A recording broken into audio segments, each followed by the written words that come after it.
Greetings all and welcome back to the channel. Today we're finally going to get around to doing this cassette deck. This is a Nikko ND-750 from, I'm not exactly sure when, because I think this model was available for something like 9 or 10 years, but yeah. This is what we've got going today. I'm trying hard not to look up at the Denon on the shelf and pull it down and start working on it, but in truth, I'm still working on finding a solution for the idler tire in that particular unit, so I don't really want to get started on it until I've got all of the rubber potential situations squared away on it, because even though it's direct drive, there are still rubber parts, and I would like to have replacements for as many of those rubber parts as possible. And I think I've got something worked out on it, but yeah, until that's here, there's really no point getting into it. And it's the same thing with the TIAC V900X. But I'm still going to work on the TIAC for my birthday. I'm not delaying that one at all. Not for nothing. But yeah, today we're going to get into this one. And don't ask me why I bought this one, because I'm not exactly sure. I think it had something to do with I want to see how different manufacturers did things. But yeah, this is a really low-end auto-reverse cassette deck, so I'm not really expecting too much from this.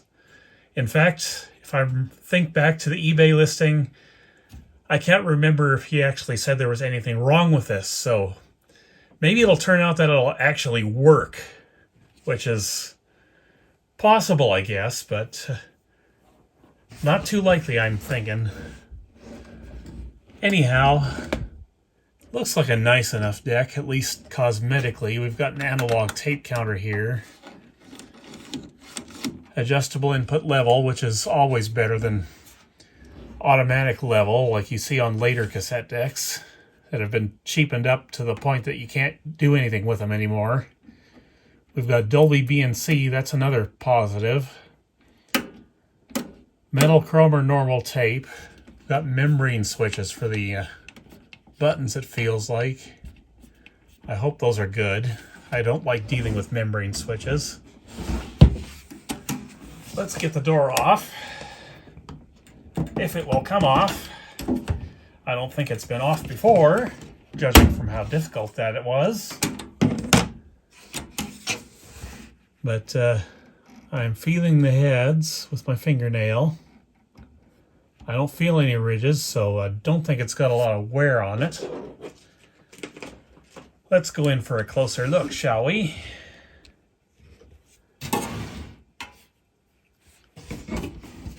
See if I can prop this up so you can see what I'm doing here. Pinch rollers don't have a lot of glazing going on. They are dirty. Capstans are dirty, so this has been used. And this being a two-head machine, both the record and play heads are on this flippy doodle head assembly here, which I knew it probably had, because when it comes to auto reverse, there's 3 ways that manufacturers usually did it. Well, 2 ways that they usually did it, and a 3rd way that a few did it. Actually, 4 ways, now that I think about it. First way, you take the cassette itself and physically turn it around like Nakamichi does it on the RX series. And there's an Akai unit that does that as well. Maybe even a Philips, I'm not sure. Anyway, second method is the flippy doodle head we've got in here, the one that swivels around. Third method is to use a sliding head that goes back and forth. Some Akai units use that mechanism as well. Number 4 would be the way the Dragon does it. 4-track head. And it's also the same way a car stereo deck does it, most of the time. So yeah, this doesn't look like it has a lot of wear on it, so just in case it's going to play right away for us, I've got it all hooked up and stuff. I don't see a lot of indication that this was really well used, so it might actually work. So yeah, let's find out real quick what's going on with this unit. Will it work? Will it not work? Let me plug it in and we'll find out. All right, she's plugged in, and so is my test receiver over there, that Fisher unit I replaced the fuse in. Let's see what happens when we power this on. Well, we've got the meter lit up, and we've got the auto reverse direction indicated. That seems a little dim when you view it from the top like this. So I hope there's no power supply related issues, because I really don't want to spend a lot of time and money on something this cheap.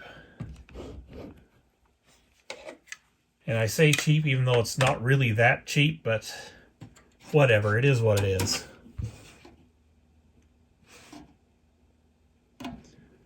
We have no capstan movement, so either the motor's not running or the belt's gone. Let's throw my YouTube demo tape in here and we'll see what happens with playback. Okay, heads engage. Oh, it's trying there a little bit.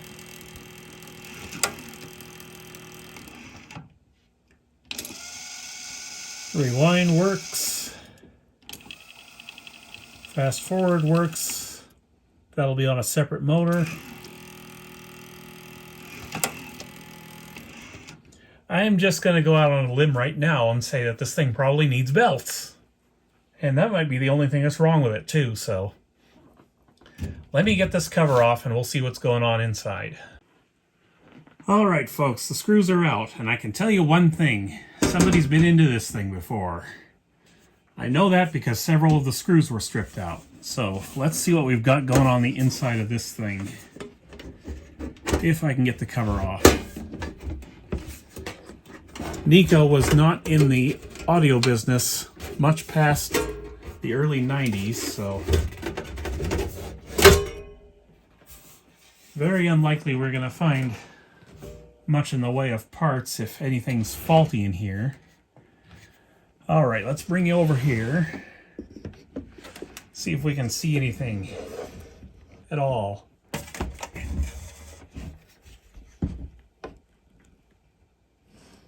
And here's what I don't see. A belt. Let's try it from this angle.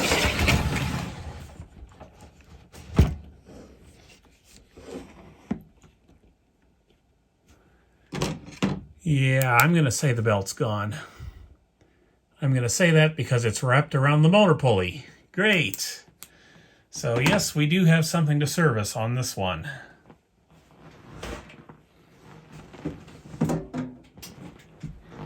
Therefore, I'm going to shut my test receiver off, unplug this thing, and we'll just get right into this so I don't have to deal with this for too long. But just before we get into this, I just want to kind of look it over and see what we're dealing with here. This does kind of say late 80s, early 90s to me. So I think it's on the newer end. Right in the range of decks I usually don't like to deal with because 90s decks are usually really cheap. However, I do see some nice metal flywheels in there, so that's always a plus. Tape counter belt seems alright. Nothing to complain about there, really.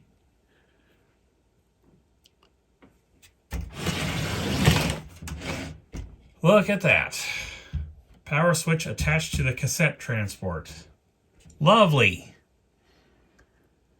Maybe this hasn't been into before. All of these zip ties look factory to me. And unfortunately, some of these head wires are directly attached right to the board. They're soldered right down, so interesting. And I love it when manufacturers put their power switches there. That way when I'm working on these transports, I can get a nice big shock out of it. I'm not too worried about that because I have been shocked by 120 volts before. Unless you're completing a circuit to ground, it's not too bad, I find, but it's generally not something you want to do on a regular basis, so I try to avoid getting shocked by electricity. So what have we got going on here? Two different kinds of ribbon cables. We do have some head wires up here that can be removed. There's the erase head right here. At least I'm pretty sure that's what that is. Or maybe not. It says sensor on the board. Oh no, this back here would be the erase head. This little flat gray thingamabobber I'm fingering. And the actual head wires are down here. It shouldn't be too hard to get this thing apart for servicing. Depending how hard it is to deal with these ribbon cables, that is. I'll get this on video so I know how to put them back on later. Huh, interesting. We've got a hinged connector here. And they just pull out like that. Never seen that connector before, at least not that I remember. Same deal on this one. Now, we're going to get this annoying power switch out of the way. Okay, yeah, this has been into before, because that was loose.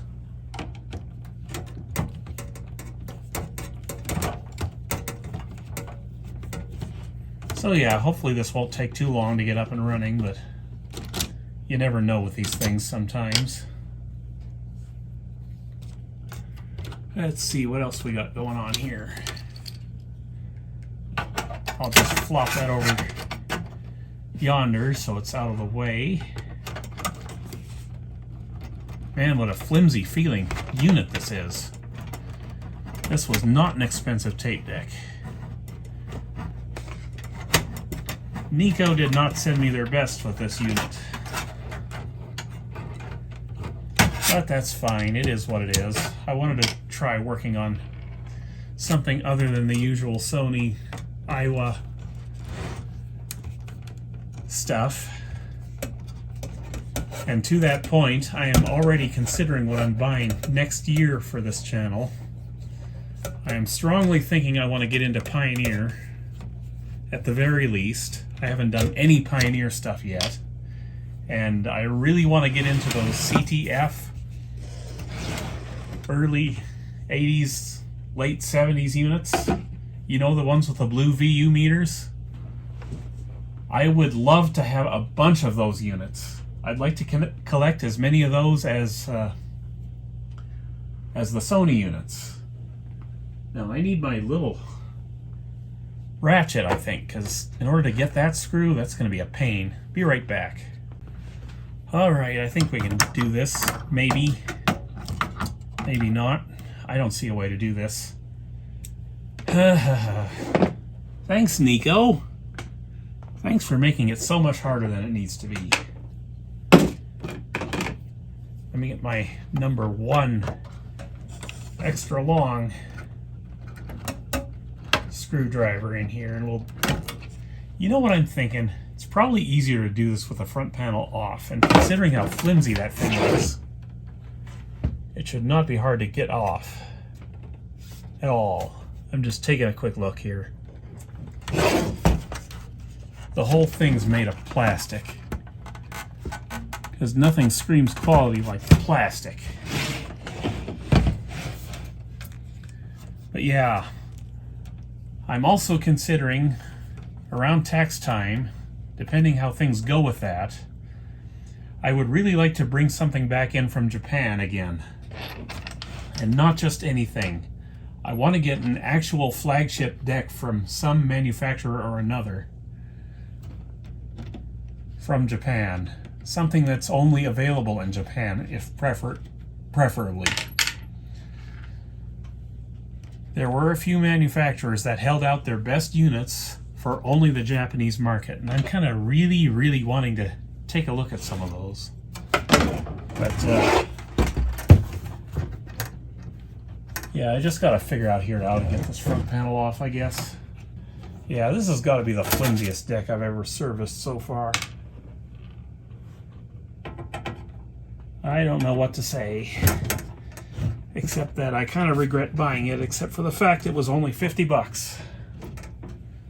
So I should be grateful it actually gives me any video content at all, actually, I think. Okay, those were two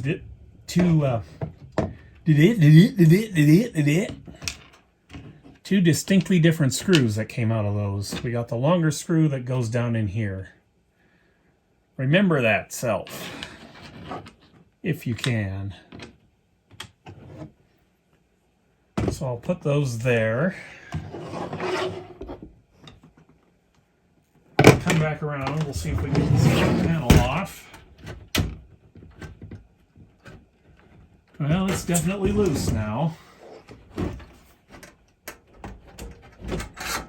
Yes, we can. The whole front panel just came off.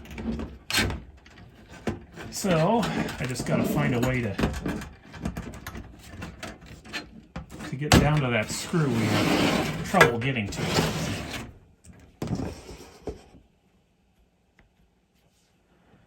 Should be able to do it now.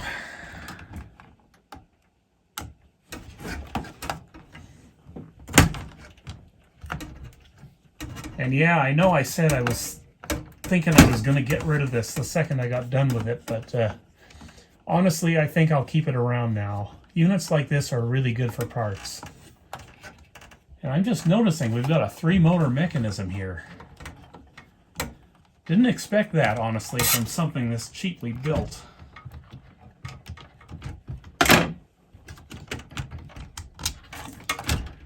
Alright, got that last screw. Now we got to cut some zip ties.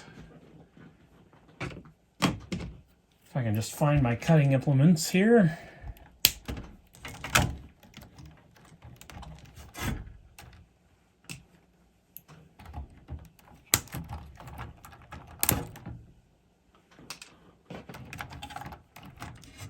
Yeah, I wonder how this thing's going to sound. I wouldn't expect it to sound as anywhere near as good as the Hitachi auto reverse units I've got, but maybe it won't be too bad. Very fine wires there. You got to be careful not to destroy while you're getting inside this unit. We'll unplug this little sensor doodle here. If that is even what it does, I'm not sure. Now let's see, can we even get this thing out of here now? There we go, out it comes. And actually the whole thing did come out, so I'll just set it down here and then we'll take a quick look.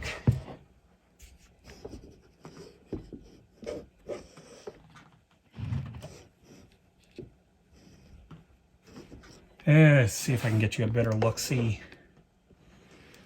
Hard to do when your camera's on a gimbal or your phone's on a gimbal. And slowly rotating itself around to do what you tell it to. Alright. We got a bunch of crap plastic in here.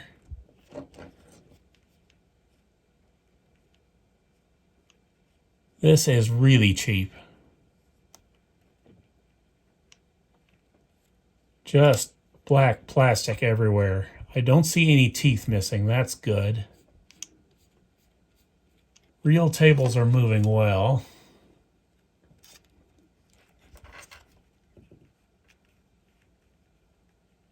Still decent grease on there, I think. This one might be okay just with a new belt.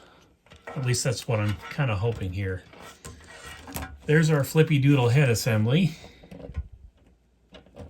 I don't see any problems with this stuff here, which is good because it's all plastic again. And this will be plastic on metal hubs. So very high potential for cracking the plastic because metal expands at a different rate. So, yeah, not the best here. Very far from the best, in fact.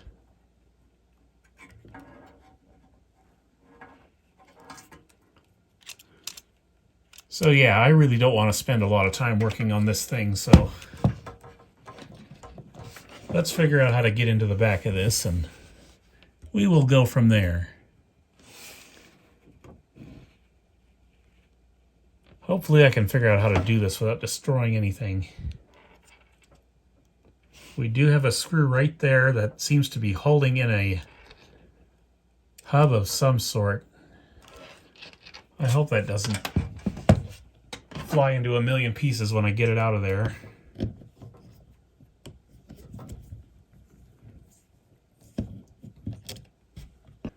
Alright, what else do we need to get out before it'll release? We've just got 2 more screws, it looks like. One down here, and a corresponding one on the other side. Okay, that's a machine screw. And I see one other thing that needs to come out before we try and pull this out. There's this retainer here that's holding in these wires, and I want to free these wires up before I try and mess with the capstan belt.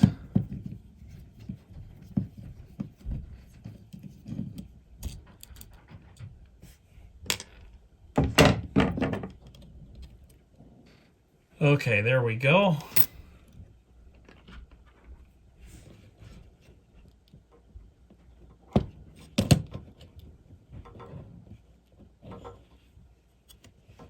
And there it is. One completely destroyed capstan belt.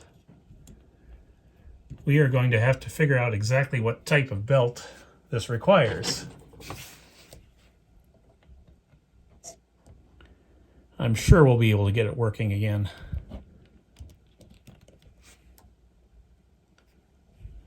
I should have my gloves on, really, but I don't. Get my fingers nice and dirty today. Why not?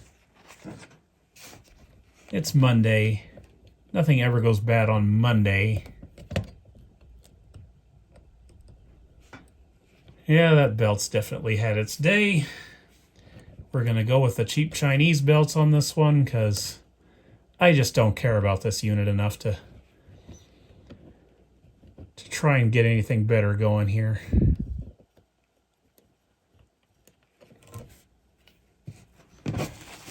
Alright, we're going to have to scrub that down. And we are also going to have to figure out exactly what type of belt is needed. The belt will go around this pulley, over top of this pulley, and then around the motor. That's how these auto reverse units work. So, let me see, what do I want to do next? We'll get in there and we'll clean up that pulley real good. Really not that much belt goo left behind. That's good. I hate cleaning belt goo.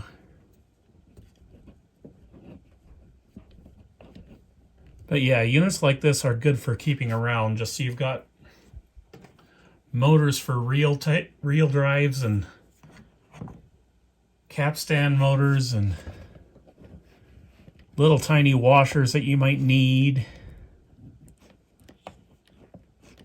for future projects.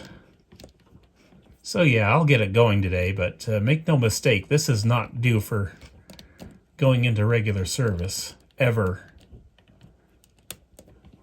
This thing is way too cheap to keep for music playback when I've got so many other good decks sitting up on the shelf that could be used instead. I just don't like auto reverse enough in general, and this unit enough in particular, to bother with that. Okay, now we gotta clean up the capstan flywheels. Do I want to take those out and re-lube them?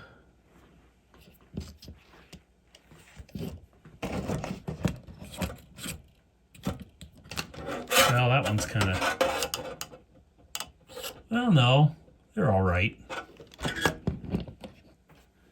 I'll put new grease on back, but I won't bother taking them out. I just don't care enough about this unit. All right.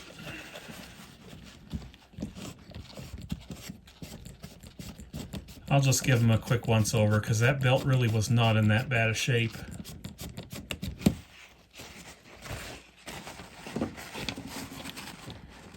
As evidenced by the fact that this towel is coming away nice and clean.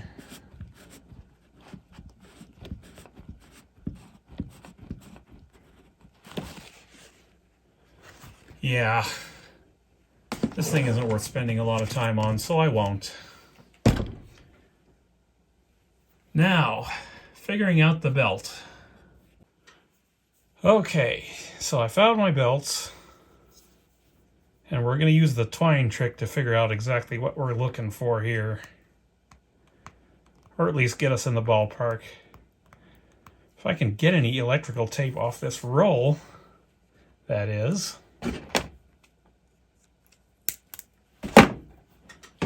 Okay, so we take the twine.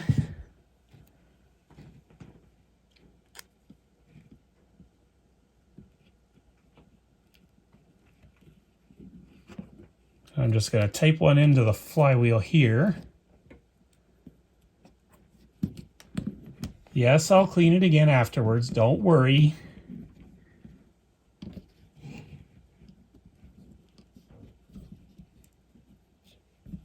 Twine goes up thusly, if it will stay in there long enough for me to do this. And you can use anything that'll fit around these pulleys. It doesn't have to be twine. It can be an old cassette you're not using anymore or whatnot.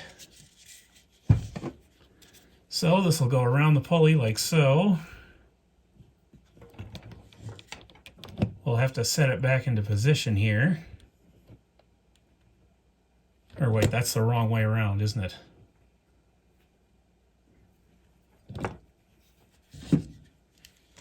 Hang on, let me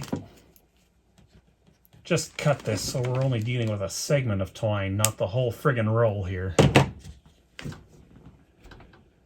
All right, so twine comes out of its path again, because of course it will.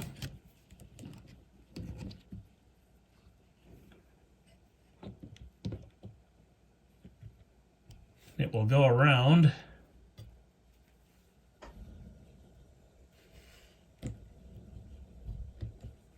thusly,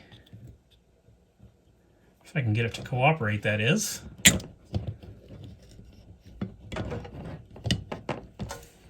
I think I got it, not sure. I just need a dental pick to help me keep it on the motor pulley.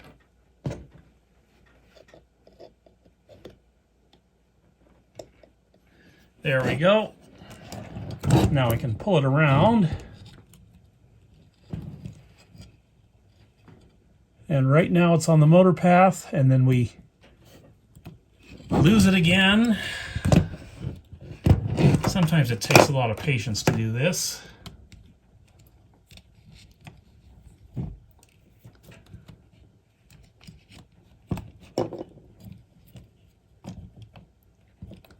Especially when it insists on slipping off. And we want to get it over top of this other pulley here.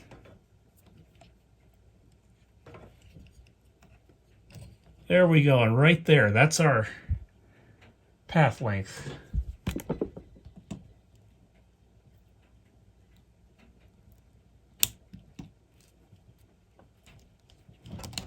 Of course, there's always that one strand that doesn't want to come off. Great. Anyhow, that's how you do that. Now we take this off, take the tape off, and we take our section of twine and measure it. We measure our treasure. Bonus points if you know where that reference is from in the not too distant future. Okay, I'm going to clean this off again as promised. It's still a little damp, so I won't bother to re-dampen it. I'm just going to scrub the back for good measure because we're going to go with new grease. Because why not?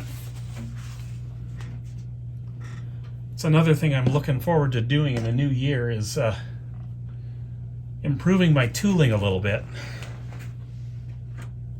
I don't have any alignment cassettes, and I'm going to need them because we're going to be modifying the carver very shortly. And after you modify something like that, you need to completely realign the deck, and I don't have the alignment cassettes to do that with. So let me see if I can set this up so you can see. All right. We are at 270 millimeters. So 270 minus 27, we'll go minus 30. Just make it a little easier on myself. So 240, that's 120 if we have it. So, and I don't mean have as in possess, I mean have as in 1/2. We want a 270, that's what we want. I'm probably going to have to go through 11 billion belts to find it. Because that's usually the way it goes for me.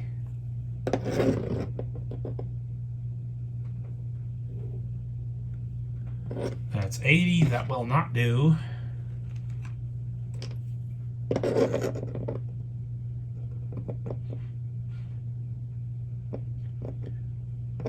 Ha! Got it on the second one.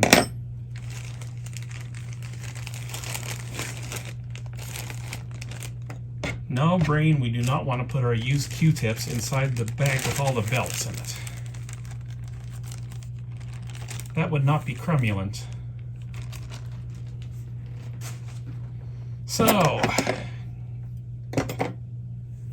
let's see, what do I want to do now? What I want to do now, let's go ahead and put a little louver plate 105 back here.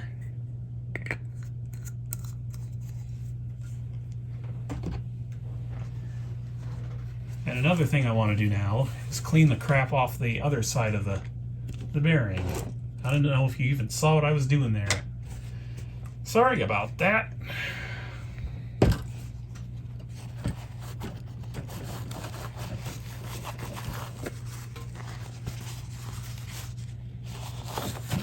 Alright, that's clean enough.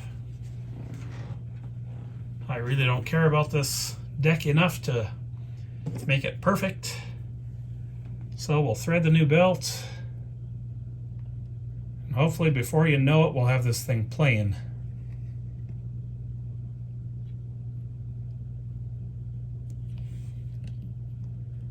I don't see any way of retaining this belt while I put this plate back on, so I'm sure that's going to be fun.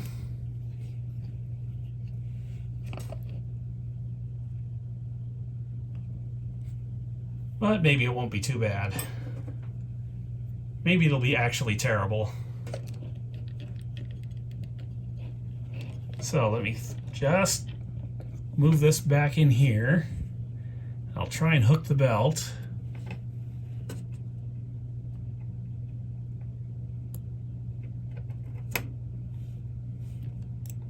Actually, this feels really loose. Did I screw up my calculations again? Very possible.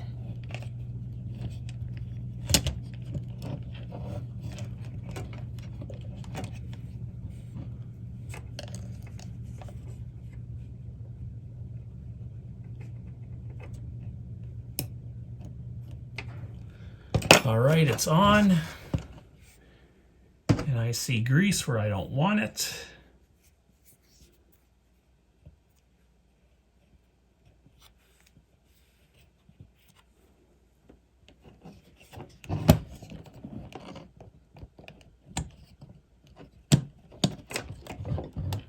All right, let me see if I can get the belt to seat itself.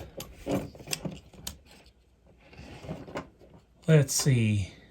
That is a clockwise motor. So it'll be running like this.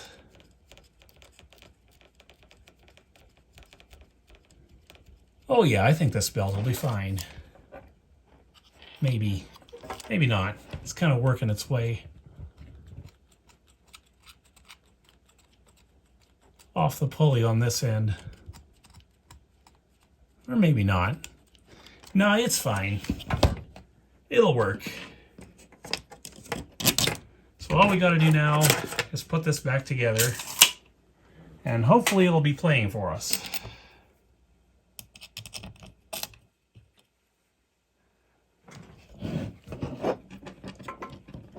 And once again, I'm running the screw backwards just so it can catch the threads without stripping out.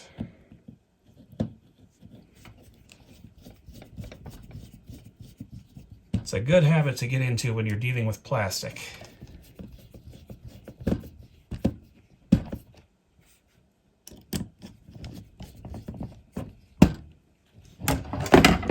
All right.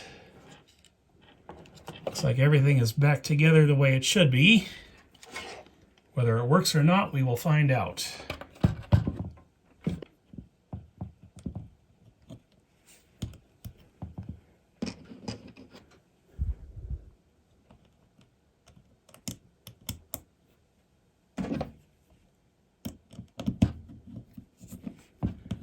I will say this is a lot easier to deal with than the Hitachi-built auto reverse mechanisms I've got.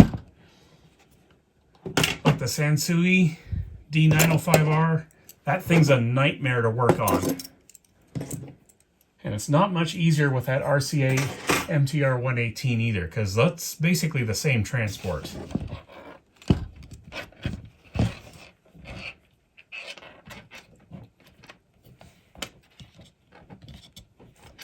So there we have it. Theoretically, one working transport, I think. Still not fully happy with where that belt is riding.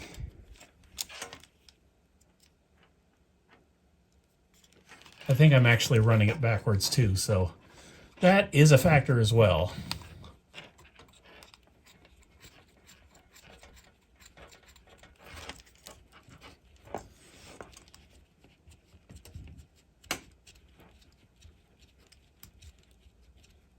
Oh yeah, it's riding better now.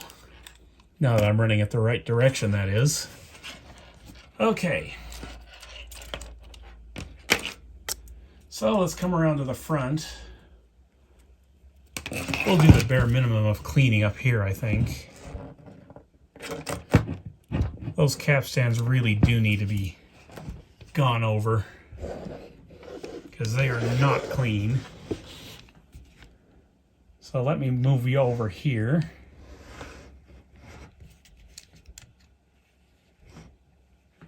And I will get a new paper towel.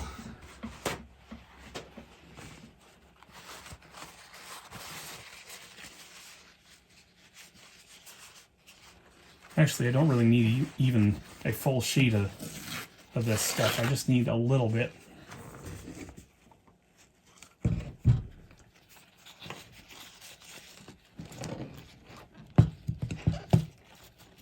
I'll just go like this. Yeah, there is gunk on there.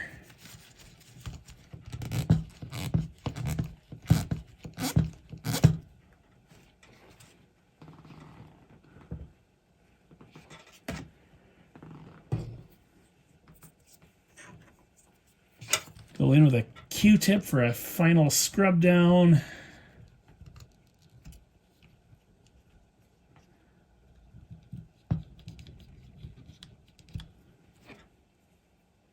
Yeah, there is still stuff coming off there, so. And I don't really care about this deck enough to make it perfect. Just cleaning the pinch roller right now.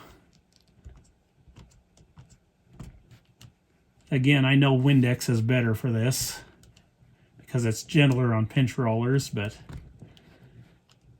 don't care. Really don't care. There's a lot of crap coming off there, so it might take a few passes in order to get these clean. I mean, this deck's so cheap it doesn't even have any auto reverse mode selector on it. Usually auto reverse decks have one side play or continuous play or one playthrough, but this one doesn't even have that. It just plays and plays and plays until you tell it to stop. I just don't see the utility in that for an auto reverse machine.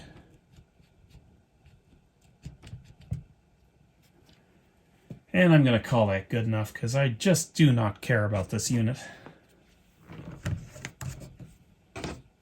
However, just to be nice, I'm going to get the louver plate out. And we're going to go ahead and put a little bit on the auto reverse gear. Or gears, I should say. We'll do both sides of it. That way it won't automatically fail the first 5 times it tries to auto reverse. Maybe. Possibly.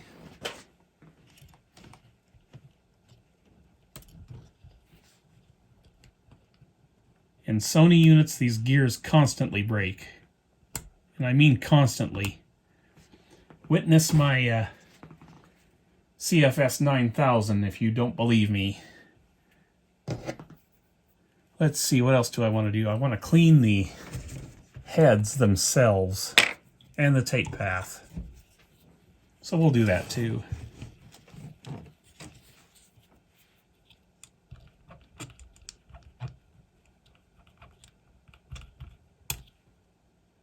Not much coming off the heads, which is good.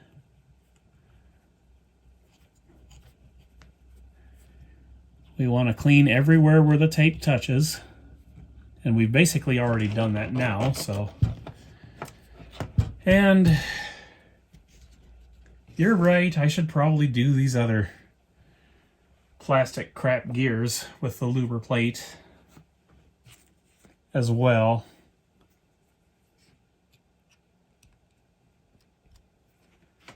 It would be helpful if I hadn't put it away.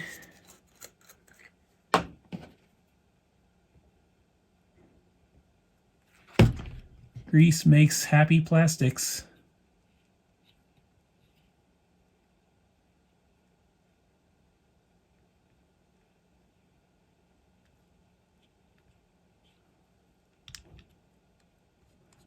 But we do want to keep it off anything the tape touches.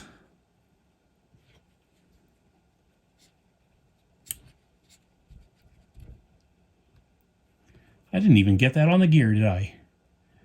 Terrific.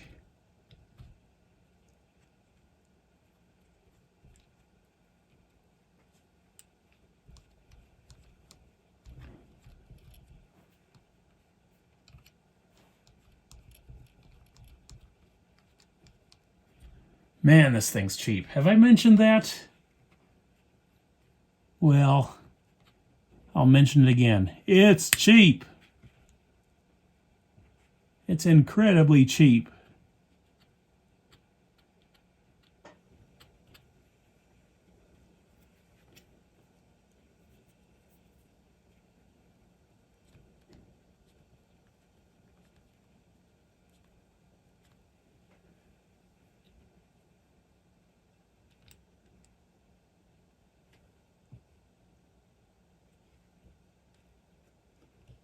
That is very clearly the mode gear I'm playing with right now, so hopefully this resets itself once I get it back in the machine, because I think I'm officially done with this thing. I just don't want to spend any more time or money or anything on this. For 50 bucks, it is what it is.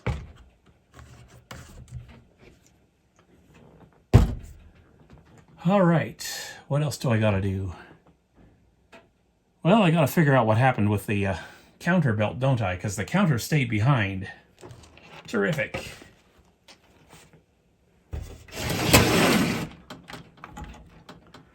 Yeah, there's our counter belt. I will not replace that one.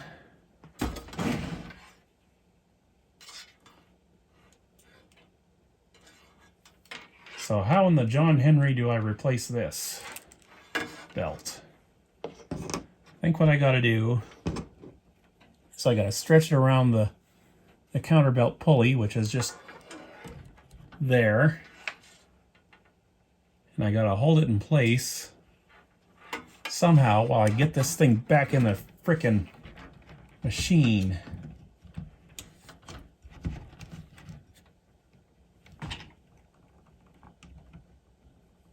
And I can't do that screw because that screw is for the power switch. For some cotton picking reason.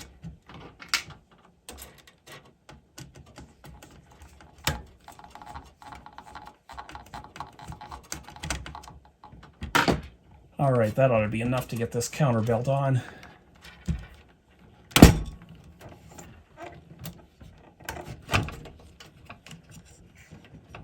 There we go. Got it. Thank you, Jesus. It's almost crazy how much better the circuitry on this thing looks than the actual transport itself. Have I mentioned it's cheap?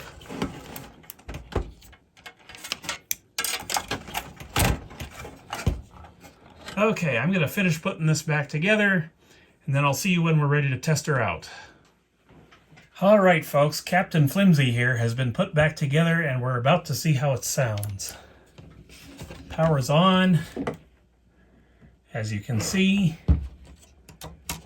And I decided to go with the home theater again because, well, the test speakers over there aren't very good, so let's get my test cassette here and we'll see what happens. Will she work?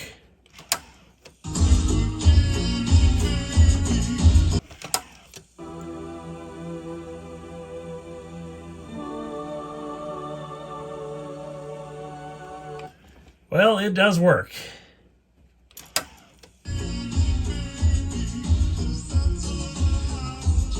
It sounds not bad. However, there's a strong tendency to favor the right channel on this unit.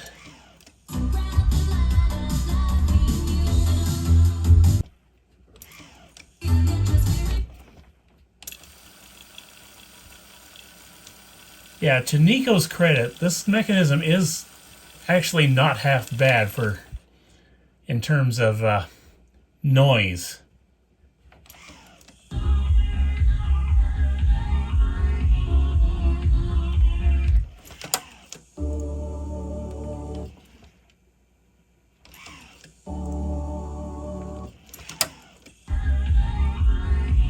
I mean, it's not great, and nor would it be for something this cheap, but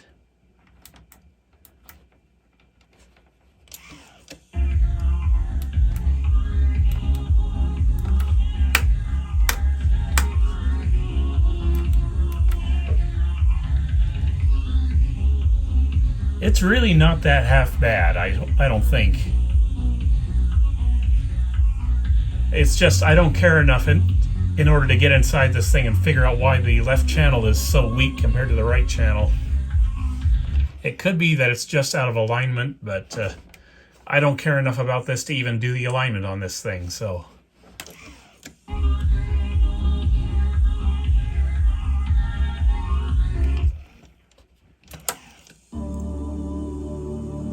So yeah, we can call this one fixed. We can also call this one really, really cheap. I believe I've done so several times. So I'm going to shut it off now, and then before I go ahead and put the cover on and conclude this video, I'm just going to hit the controls here with some lube or some contact cleaner, assuming I can even get access to them. I may not be able to.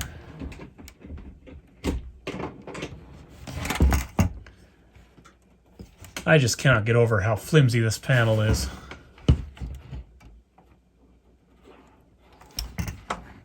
Yeah, I'm even going to skip this part. I don't want to waste any precious electrosolve on this thing. It's never going to be used for recording, so why bother with that? We got her working, that's all we set out to do.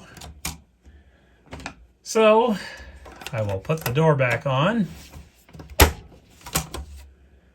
and we're going to call it good from here. See you next time, guys. Take care.